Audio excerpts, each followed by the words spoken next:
Kita kembali memantau pelaksanaan ibadah haji wukuf di Arafah.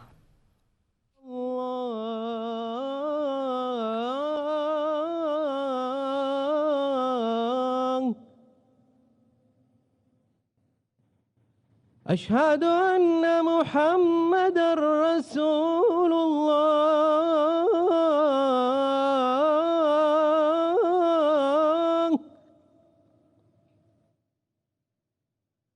Asyhadu anna Muhammadar Rasulullah.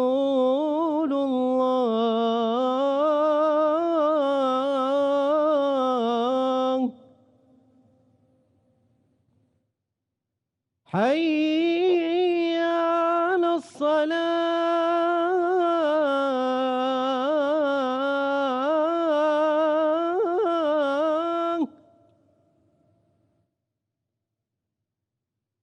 Hayya 'alas salah.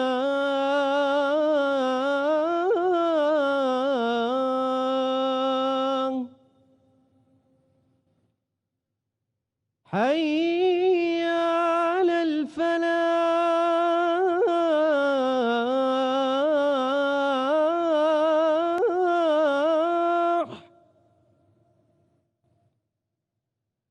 Hayya 'alal falah.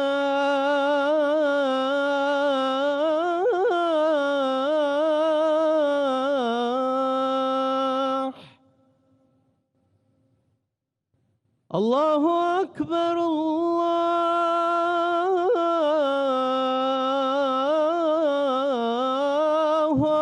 Akbar.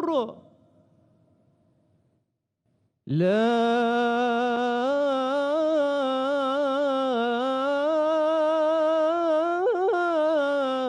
ilaha illallah.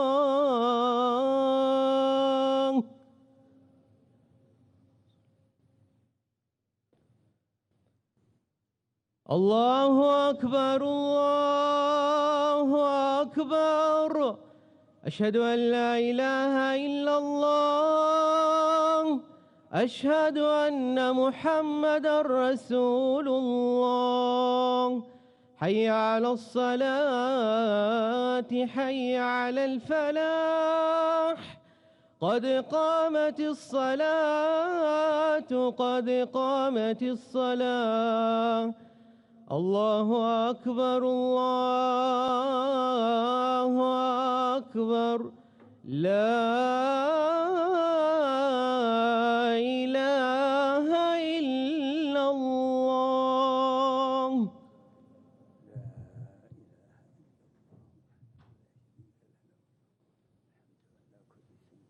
Ya, saat ini jemaah haji tengah melaksanakan sholat zuhur berjamaah, dan nantinya setelah melaksanakan sholat zuhur berjamaah,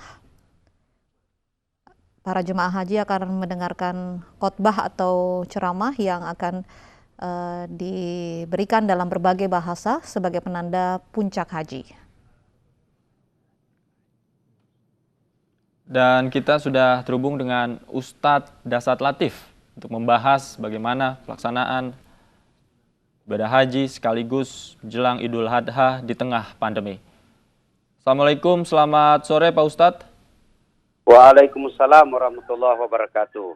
Baik, Pak Ustadz, Ya. apa hikmahnya bagi umat muslim ini ketika kita menjalani ibadah haji, khususnya pada saat rukun wukuf dilaksanakan di Arafah dan kita menjelang Idul Adha esok hari, hikmah apa yang bisa dipetik Pak Ustadz?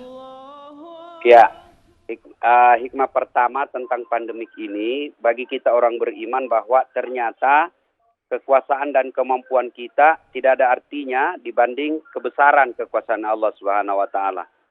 Betapa hebatnya ilmu dan teknologi dalam menunaikan ibadah haji saat sekarang ini, tapi semua itu akhirnya tidak ada artinya di hadapan Allah saat menurunkan wabah seperti ini. Nah, sebagai orang beriman, kita harus kembali mengucapkan, dan bukan sekedar mengucapkan saja, tapi meyakini sepenuh hati kalimat la haula wala quwata illa billah. Tidak ada daya dan kekuatan kecuali datangnya dari Allah Subhanahu wa taala. Itu poin pertama. Poin kedua, bahwa dalam menunaikan ibadah haji ini, ya meskipun negara lain tidak mendapat visa untuk menunaikan ibadah haji, tapi tetap terlaksana pelaksanaan ibadah haji khusus warga negara Saudi ataupun warga negara luar yang sudah mukim di Saudi Arabia. Nah, hikmahnya adalah ternyata wabah ini mengajak kita untuk hidup disiplin. Ya. Nah, meskipun menunaikan ibadah haji ini apabila tidak disiplin dalam protap COVID, itu bisa membuat terbukanya peluang ada wabah di pelaksanaan ibadah haji. Disiplin yang dimaksud adalah disiplin memakai masker, disiplin menjaga jarak, dan disiplin untuk selalu mencuci tangan di air yang mengalir memakai sabun. Sebelum tayang ini tadi, sebelum ini berita, saya ingin singgung sedikit kesedihan saya terhadap pelaksanaan pembagian kupon kurban. Sebenarnya ini Quran telah mengantisipasi hal seperti ini. Ya, niat bersedekah itu bagus, tetapi caranya pun harus baik. Cara bersedekah menurut Quran adalah selain memberikan, ada syarat yang paling penting untuk selalu dipegang adalah memuliakan si penerima. Tentu tidaklah memuliakan si penerima sedekah apabila mereka antri berjemur-jemur, apalagi sampai mengancam jiwa mereka. Yang saya maksud mengancam jiwa mereka ini adalah mereka tidak lagi memperhatikan jaga jarak dan pakai masker. Hanya untuk mengambil kupon yang belum tentu kupon tersebut sudah sesuai dengan risiko yang dia terima. Nah ini ya. Ya. Nah, hikmah berikutnya bahwa di tengah pandemik ini ibadah haji tersebut tidak boleh melalaikan kita kepada kepedulian terhadap sesama manusia. Ya, karena selain dari ibadah haji tentang Zulhijjah ini kan ada 2 poin besar dalam bulan Zulhijjah ini, yaitu menunaikan ibadah haji bagi yang mampu, kemudian tuntunan untuk berkurban. Nah, ini berarti tantangan buat kita, ya, jangan sampai dengan pandemi ini semangat kita untuk berkurban menurun. Karena kita yakini bahwa, kita ketahui bahwa pandemik ini telah memporak-porandakan seluruh dunia dari bidang ekonomi, sehingga banyak orang yang terpuruk untuk bidang ekonominya. Nah, bagi orang beriman, ya, dijelaskan bahwa mereka mengeluarkan hartanya, mereka bersedekah dalam keadaan lapang maupun dalam keadaan sempit. Ya, Ustadz, ini saat ini calon jemaah haji sedang melaksanakan wukuf begitu di Arafah, berdiam diri di Arafah. Apa saja yang seharusnya dilakukan oleh para jemaah haji saat wukuf di Arafah ini? Ya, wukuf Arafah sendiri itu kan maknanya adalah keyakinan, hari mantapnya keyakinan.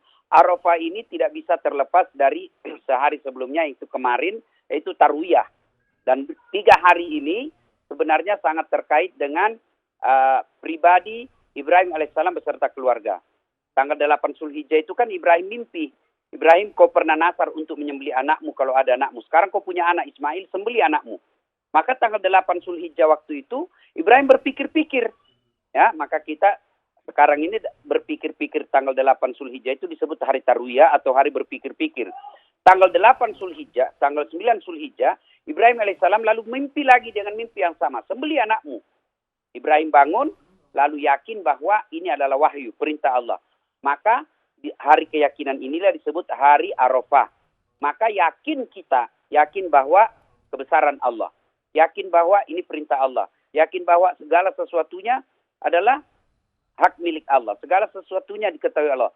Nah, di Arafah sendiri itu, ya, di Arafah sendiri tidak ada bacaan yang wajib, ya, tidak ada bacaan yang wajib untuk dibaca, tetapi Rasulullah menganjurkan. Baik. Anjuran ini artinya baik apabila dilakukan minimal membaca Qul huwallahu ahad banyak 1000 kali. Ya, sambil membesar-besarkan takbir, tahlil dan tahmid. Baik, selain dengan Ustadz Dasat Latif, kita juga sudah terhubung dengan Bapak Eko Hartono, Konsul Jenderal Republik Indonesia di Jeddah, Saudi Arabia. Pak Eko, Assalamualaikum, selamat sore. Bagaimana situasi pelaksanaan ibadah haji, terutama wukuf di Arafah pada saat ini? Apakah ada yang berbeda, Pak Eko? Ya, memang berbeda dengan pelaksanaan haji sebelumnya, bahwa tahun ini karena jumlah jamaah juga jauh lebih sedikit, 1.000 orang ya, dengan protokol kesehatan yang sangat ketat, tentunya berbeda jauh dengan tahun lalu. Kalau tahun lalu seperti diketahui bersama bahwa jumlah jamaah itu bisa mencapai 2,5 juta, ya kita bisa bayangkan di mana-mana jamaah haji gitu ya. Nah sekarang dengan hanya 1.000 orang ini, tentunya jumlah jamaah jauh lebih sedikit, kemudian dengan jarak 2 meter dan sebagainya per jamaah. Nah, pada saat wukuf di Arafah juga begitu, di tenda-tenda disediakan tempat dengan tempat duduk ya, dengan jarak sekitar 2 meter begitu ya. Nah, saya kira ini akan memberikan kenyamanan kepada para jamaah sekaligus juga menjaga kesehatan masing-masing. Selain perbedaan dari segi jumlah begitu Pak Eko, apalagi perbedaan ibadah haji di tahun ini di masa pandemi COVID-19. Protokol kesehatan ketat apa yang dilaksanakan di sana?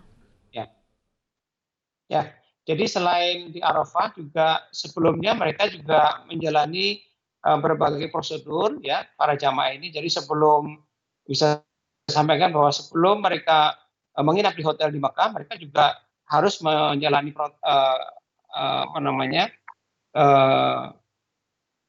karantina mandiri di rumah masing-masing selama 5 hari. Kemudian mereka diinapkan di hotel. Mereka juga protokol lagi kesehatan. Mereka harus tinggal di kamar masing-masing, satu kamar satu. Kemudian dipasang gelang GPS dan sebagainya. Mereka juga diperiksa suhunya, ya. Semuanya diatur secara ketat oleh pemerintah Saudi. Begitu juga nanti pada saat selesai haji, mereka juga harus kembali ke rumah masing-masing menjalani protokol kesehatan, yaitu karantina mandiri lagi selama 6 hari. Untuk fasilitas kesehatan di sana seperti apa, Pak Eko? Untuk para jamaah, ya memang pemerintah Saudi menyediakan semuanya. Rumah sakit di sekitarnya sudah disiapkan segalanya. Kemudian para dokter, para medis juga sudah siap. Setiap kali mereka melaksanakan kegiatan, sebelum melaksanakan kegiatan, ada pemeriksaan suhu, ya, dipastikan bahwa tidak ada jamaah yang mengalami gejala-gejala COVID dan sebagainya. Begitu juga pada saat mereka menjalani prosesi ibadah haji, mereka juga dikawal ketat oleh para petugas untuk menjamin bahwa mereka terus berada di tempat masing-masing, menjaga jarak dan sebagainya. Baik, saya ke Ustadz Dasat lagi. Ustadz, saat wukuf di Arafah, para jemaah haji ini akan mendengarkan khutbah begitu. Biasanya khutbah apa yang disampaikan? Ya seperti khutbah Jumat. Ya di dalamnya adalah nasihat, mengajak kepada ketakwaan kepada Allah, mengajak kepada untuk bersalawat kepada Rasulullah Sallallahu Alaihi Wasallam, kemudian mengajak kepada ketakwaan dan kebaikan-kebaikan. Ya, tentu khatib akan membahas tentang makna-makna dari ritual pelaksanaan ibadah haji. Misal, itu kita tidak sah haji apabila kita tidak berikhram, ya. Nah, apa makna ikhram? Ikhram di sini tentu maknanya adalah kesetaraan. Mungkin dengan berpakaian saya bisa tahu Kapolri dengan Kasat. Mungkin dengan pakaian dinasnya saya bisa tahu mana bupati, mana pegawai negeri biasa dengan pangkat-pangkat bajunya.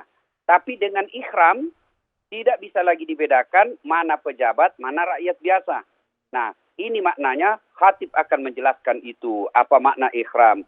Kemudian apa makna tawaf, ya? Apa makna semua itu. Kemudian menceritakan sejarah wukuf ini, ya, sejarah penyembelihan, sejarah kurban. Kurban sesungguhnya itu bermakna bukan saja menyembelih binatangnya, tapi yang lebih penting dari itu adalah makna kita menyembelih sifat-sifat binatang yang ada dalam diri kita, ya, seperti serakah, seperti kurang rasa malu. Mana ada sapi sekarang pakai baju, mana ada pakai menutup aurat. Nah, itu maknanya kita sembelih semua rasa-rasa tidak sifat-sifat kebinatangan. Maka khatib pada saat itu menguraikan tentu nilai-nilai spiritual yang ada dalam ritual pelaksanaan ibadah haji. Melontar 3 jumroh. Apa makna melontar 3 jumroh itu? Makna melontar 3 jumroh adalah Allah ingin memberikan ingatan setiap tahun bahwa iblis, setan, dan para pasukannya adalah musuh kalian yang nyata. Ya, nah, cerita itu penyampaian khotbahnya seperti khotbah Jumat, ya biasa. Baik, saya ingin kembali ke Pak Eko. Pak Eko, bagaimana dengan pengamanan yang dilaksanakan di sana, Pak Eko? Jika sebelumnya jamaah haji di sana banyak, kemudian ada penurunan jumlah kuota jamaah haji khususnya pada tahun ini, pengamanannya berbeda tidak? Ya, memang pengamanan juga tetap ketat. Bahkan mereka pemerintah Saudi sudah menetapkan perimeter keamanan ya. Jadi tempat-tempat yang selama ini menjadi fokus pelaksanaan ibadah haji seperti Arafah, Musdalifah, dan Mina sudah dijaga ketat. Tidak boleh ada warga selain mereka yang mempunyai tasrih untuk haji bisa masuk. Ya, polisi di mana-mana. Ini untuk memastikan bahwa memang hanya yang diizinkan melaksanakan ibadah haji yang bisa masuk. Ini dendanya juga besar, 10.000 real, jadi hampir 40 juta bagi mereka yang mencoba-coba untuk memasuki daerah-daerah tertentu terkena denda itu. Dan dari informasi yang kita peroleh memang ada itu, ada 260-an lah orang-orang yang tertangkap karena mencoba masuk daerah-daerah tertentu. Nah, ini pelaksanaan pengamanan sangat ketat dan pemerintah dan terutama aparat keamanan memang sudah siaga. Bahkan bukan hanya di perimeter itu ya, mereka juga berjaga-jaga di Masjidil Haram untuk memastikan bahwa tidak ada orang yang tidak berhak ya atau tidak didaftar untuk bisa ikut haji. Baik, Pak Eko, kemudian bagaimana dengan warga negara Indonesia sendiri yang mukimin di sana melaksanakan ibadah haji dan wukuf di sana? Apakah datanya hari ini sudah didapatkan, Pak Eko? Ya, jadi sampai hari ini ada 13 warga negara Indonesia dengan status mukimin di sini yang bisa ikut haji. Ya, mereka mendaftar melalui online tanggal 6 sampai 10 Juli yang lalu dan alhamdulillah mereka terpilih ya. Mereka berasal dari berbagai profesi, dari berbagai daerah. Ada yang dari Riyadh, yaitu ada guru ya di sana, guru sekolah Indonesia Riyadh. Kemudian ada 4 orang dari Jeddah. 2 diantaranya ibu rumah tangga, ada lagi dari Mekah, ada dari wilayah lain, ada Damam dan sebagainya. Jadi mereka berbagai daerah, lama tinggal di Saudi juga bermacam-macam. Ada yang baru 18 bulan, ada yang baru, bahkan ada yang baru 8 bulan sudah terpilih. Nah, ini memang keberuntungan, rahmat dari Allah yang diberikan kepada mereka. Baik, Ustadz Dasat, ini jemaah saat berada di Padang Arafah disunahkan untuk memperbanyak doa dan juga zikir. Biasanya sebaiknya doa apa dan juga mungkin zikir yang paling baik dipanjatkan selama berada di Padang Arafah? Ya, kalau berdasarkan literasi hadis, ya membaca Qul Huwallahu Ahad 1000 kali. Ya, kemudian istighfar. Doa yang terbaik ya tentu terpulang kepada jamaah masing-masing. Bagi mereka yang belum dapat jodoh, ya tentu yang terbaik minta jodoh. Bagi yang sudah suami istri tidak punya anak, ya tentu dia minta punya anak. Bagi mereka yang pejabat, ya anak sekolah yang ingin selesai studinya, ya tentu doa terpulang kepada kebutuhan dalam kehidupan sehari-hari. Mana doa yang terbaiknya? Ya, paling tidak mengulang-ulang doa sapu jagat yang melingkupi semuanya. Yaitu Rabbana atina fid dunya hasanah wa fil akhirati hasanah wa qina adzabannar. Nah itu kalau sudah melingkupi selamat dunia selamat akhirat kan aman. Minimal itu ya. Baik, terima kasih Ustadz Dasat dan juga Pak Eko Hartono, Konsul Jenderal RI di Arab Saudi sudah bergabung bersama kami di Ini Sore.